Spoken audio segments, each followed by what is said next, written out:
Hi, I'm Twwk from Beneath the Tangles. I'm here with Caitlin.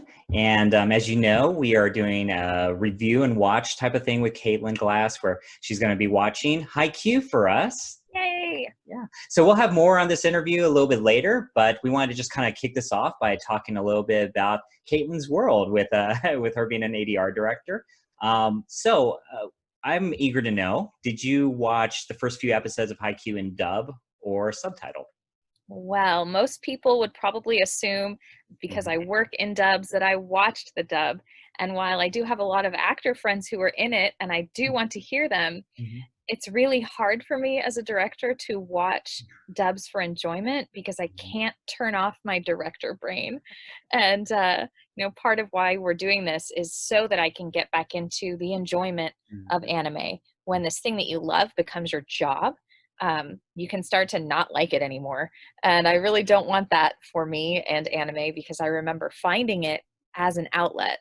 Like I was so busy with church and with theater. I'm like, I need something that's a hobby.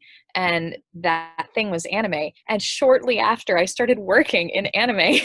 so for that reason, like I applaud all of my friends who are in the show. I'm so proud of you guys. And I will hear you eventually. But for now, I really want to focus on the story and also the animation. Because that's another reason that I love anime, and I know that if I listen to the dub, I'm just going to be like watching how well it matches with the flaps Mhm. and stuff like that, and I just don't want to be distracted. So maybe part of the way through, I might switch over, or maybe when I find a favorite episode, I'll be like, oh, I wonder what that's like in English. Um, but for now, we've got sub, and then later dub. Either way, it's a great show so far. That's great. That kind of makes me think of, when you hear about cooks who come home and they don't want to cook because that's their job, right? Yeah. So yeah, I totally get that. So is it weird for you then since you haven't really watched anime for enjoyment in a while, was it kind of weird to have to adjust to the subtitles and the Japanese language? No, not too much because it's part of the process of being an ADR director anyway. Like I already watch subs of the shows that I direct, but usually I'm watching them with a more analytical eye. And if it's a brand new show, I'm thinking of casting as new characters appear.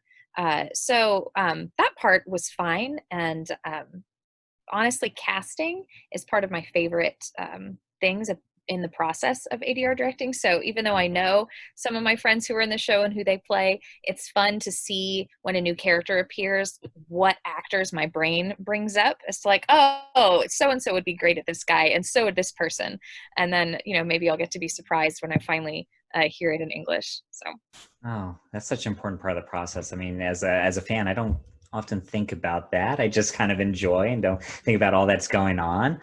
yeah. Um, you know, um, i- Speaking of kind of maybe watching dub and sub of the same episode, that reminds me of one of your series, a sports series, Suzuka, that you Oh, directed a long yeah. time ago. That was my first show that Okay, I yeah, that's what I thought. I was the going to ask you entire about. show. Yeah, yeah, So I've related this to you before, but yeah. I when I was watching it, I would watch some of the episodes dubbed and some subtitled. And what I really appreciated about it as someone who usually watches subtitled anime is that I like the dub so much. And I really, even now, I can't put my finger on exactly why. It's certainly the acting, the writing, but there was something about it, and maybe it's just that I think improved the series. And Oh, thank you. yeah, I think that that's part of what you all are doing out there when you're directing is you have the opportunity to, I don't even know the proper wording for it, but you change it a little bit. You make it your own a little bit. Um, Adapt it. We have to adapt it. adapt, Yeah. that's the word. Yeah, that's what it's about. I mean, because subtitles are great and subtitlers do work hard and they themselves have to do a bit of adapting as Yes. well. It's not just direct translation of Japanese into Mhm. English words on your screen. There's a lot that goes into it. But there's a lot more to language than just the written word. So that's what the spoken word brings to it. And that's what the acting part is all about. And I think hopefully that's why dubs can reach more people because Absolutely. it hits them on all levels. Yeah, Absolutely. Well, thank you for your thoughts on the subtitles and for dubs for sure. Haikyuu, and we will have a bunch more for you pretty Great. soon. We'll get that out there. And thanks again for joining us, Caitlin. Yay! Watch the whole interview. All right, we'll see you all soon.